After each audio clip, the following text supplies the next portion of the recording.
What is happening to this window? Where's this window going? The three combination of words that have brought pain to me during this window: Barcelona and contacts. When you see those words together, it tells you that no deal is over until Barcelona say it is. In today's video, I'm going to break down the latest news, reports and updates, as well as maybe starting the dialogue and discussion of maybe life away from Jules Kounde and away from signing more defenders. So I hope you guys enjoyed today's video. At least sit back, relax, and without wasting any more time, let's break these stories down first. So now, before we start with things, very quick disclaimer, but there was a reason why last night I didn't put out any videos on Jules Kounde.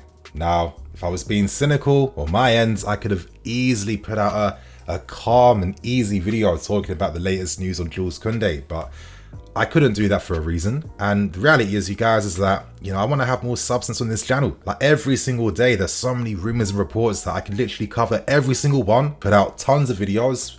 But for me, I'm trying to bring more substance because, I value you guys' time, and I like to give you guys a concrete picture and idea of how stories are happening as they're updating.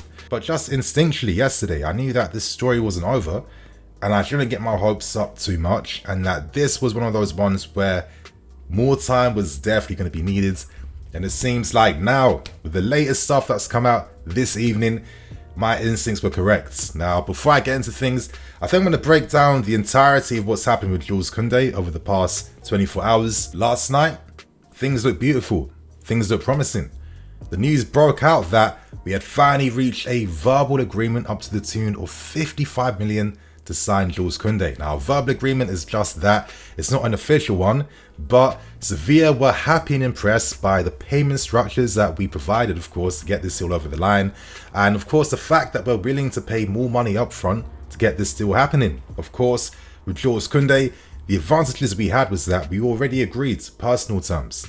We agreed personal terms like over a year ago, and our financial package is much greater than something Barcelona can offer. I thought Kounde was set to sign a deal taking him to 2027, and once that news broke, I was just waiting for the next confirmation that a medical, of course, was being undertaken and starting to happen now. But those things didn't come, and I told you guys about those three dangerous combination of words in Barcelona and contacts, because when I kept seeing that, instantly I knew that there was a lot more to come with this.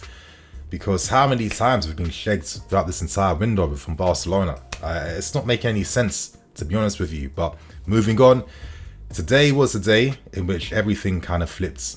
Now, originally, the reason behind the agreement we made with Sevilla was that we wanted to get things done quickly, because Kounde was not going to join up with Sevilla to go to their pre-season training in Lagos in Portugal, because he was getting set to leave Sevilla.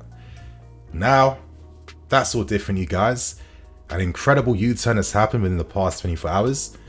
And it seems like Kounde now is set. No, it doesn't seem like it is. He is set now to be going to Sevilla. It's not set. It's a fact now that Kounde is traveling to Portugal with Sevilla. Now, what does this mean? On one hand, my first instincts were a bit hopeful. I was thinking, okay, I get it. Pre-season starting. We know that, for example, Raheem Sterling wanted to get a deal done as quick as possible because he's not affecting his preseason for nothing. The new season's coming through soon, and players that play at this level want to be at their peak, optimum best, because that's what it's about. These guys are real pros and they're real professionals. So I was thinking, okay, I can respect that, because why wait training by yourself and not getting like full proper preseason prep by not going to Portugal? But I think one of the demons of this window in João Romero, wow, I mean, I don't know how this guy, for me, it's only my personal take, but I just feel like he must have some mad Barcelona contacts, or they must be using him as a way to just like spew out PR and information. Because, of course, not only him, but many other Spanish journalists have confirmed the fact that Kounde now has personally requested to travel with Sevilla, because Barcelona have been able to speak to the player and persuade him, of course, to buy them more time to make a move. Hence why he is joining up now with the Sevilla squad. This is seen as a significant gesture, which now, after seeing how this window has panned out so many times with Barcelona, gives them a real advantage now to find solutions to get this deal over the line. Now, all I keep reading is Barcelona and economic levers, and what are these levers? What are they at this point? It's not making any sense to me. And I've never seen in the history of my life a club that has no money able to secure moves and deals like they've just been injected with like $1 billion in cash or something. It's making no sense. Christensen, Kessie, Lewandowski, RAPHINHA. It's not. I'm baffled. I'm surprised. But I guess when you're a club that constantly has valuable things to sell off, you like your media rights, and when you're able to just create all these scam businesses through like NFTs to sell, etc., and allowing people to do weddings in the stadium and all sorts, of course, you're always going to find ways to cough up the money, and all you need is some time. That history at Barcelona, the history of knowing that most players that train as kids to make it in the game, their dream clubs are to play for your Barcelonas, your Real Madrids, etc. That's always going to give you an advantage that I think clubs like us can't really relate to. We know that Xavi has been desperate for Kounde. He sees Kounde as like the future centre-back for tomorrow, based on his profile, how he plays, that ability to dribble out from the back as well too, as well as his all-round technical play. I get like Mascherano vibes from him. I think he is that good. But wow, to think I could be seeing Barcelona in the Champions League, fielding Christensen and Kounde, two guys that should be at this club, playing for us together. I don't know, should I be taking this as like a personal insult or something? It's not making any sense to me, to be honest, you guys. It's mad. But for now, let's move on to the next topic now, and let's talk Kounde and whether we messed up on our sides by allowing this situation to develop to how it has. At this point for me, it's starting to feel like Barcelona are just bullying us at this point in time. I mean, they've taken Christensen from us. They stopped Dembele by giving him a new contract signing for us as well too. They signed RAPHINHA from us by giving him lower wages, lower everything to get this deal over the line too. And currently, they're in talks to sign Azpilicueta and Alonso, but reports to say now that they're at least showing us some mercy and not pursuing Marcos Alonso. Thank you, Barcelona. And instead, we'll just sign Azpilicueta instead, and they're doing all of this with no money.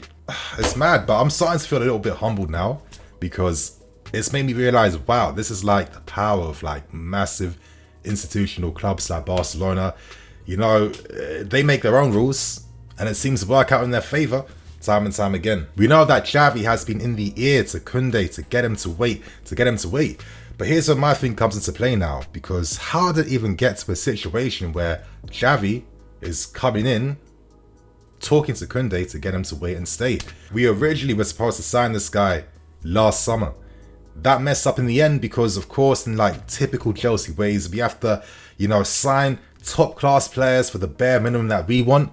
And most times it never comes off and it never pays out. And since then, Kounde's already agreed terms. But I'm thinking to myself, if you're Jules Kounde, this guy was in London last month doing PR photos with the fans in London. He's done his part to make this move happen. It's been us that's delayed things. And when you're in the press seeing public reports about us making moves for Nathan Ake, making moves for De Ligt, making moves for everyone that's not you, even though your agent has got everything patterned and sorted at the club, everything's agreed upon, for me it makes a lot of sense now why you're gonna now take your time to wait and decide what you're really going to do. Because ideally, playing for Barcelona, remaining in Spain as well too, it's a lot easier to acclimatise and continue your career. It's an incredible club. Let's keep things real. And knowing that we had so much time to just wrap this deal up and focus all our attentions on signing Kounde, but he already agreed personal terms. I mean, it kind of feels like pure desperation on our part now, knowing the fact that, we've been like Danica FC. I put this tweet out earlier on Twitter. If you guys are watching Love Island, you know exactly what I mean. It's been non-stop rejection, time and time again. And when you're that guy on the side, witnessing what's happening, and they say they're coming for you, why are you then going to be just like doing everything in your power now to sign for us and all Barcelona? It's not going to make sense. And for me, we already know the reports. Tuchel likes the player, but ideally he wasn't really a Tuchel target. The fact that we're pursuing him is because who else is there to sign? And I guess this moves on nicely to the final part of this video. And I'm starting to feel like, is this like maybe divine intervention from our Lord and Savior above now? He's like, Todd, I got these sanctions in place. I got Roman out of the club.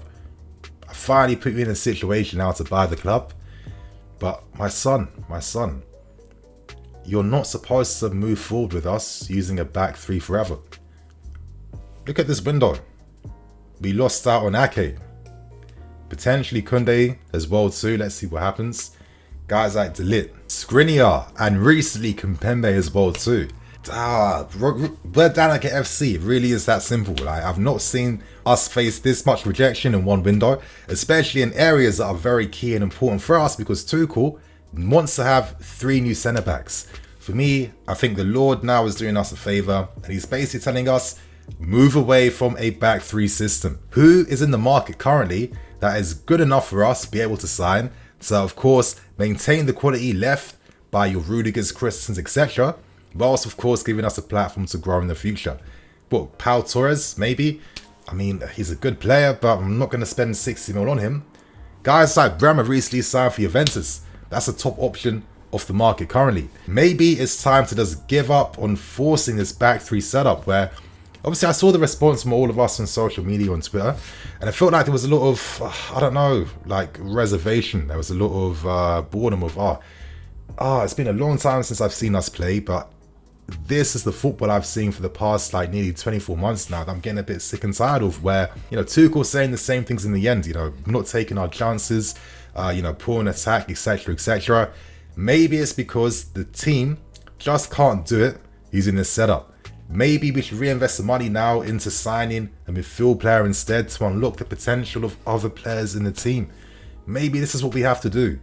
Instead, who is really available in the market? And I'm actually going to ask you guys this right now in the comment section. Knowing the fact that currently we want 2 centre-backs, let us know who the 2 centre-backs you would sign now out of the available options in the market. For me, I'd probably go back for Mark Guy, but I know that's not going to happen. We're not going to sign Tomori instead as well. We've shown that we don't want to break the bank to sign players, as we kind of always do every single time. So yeah, you guys, I'm not too sure. I just kind of feel, me personally, it's time to move on from a back 3, because I mean, who is there in the market to sign? I don't know. So you guys, on that note, I'll wrap things up, keep things moving. Please share your thoughts and opinions. Sorry if I'm sounding super cynical. I'm tired, I'm hungry, I'm hot, and I'm a bit fed up, to be fair with you. So on that note, I'm Nini FC, this is BlueLionsTV. Catch you guys later with some more videos. Cool.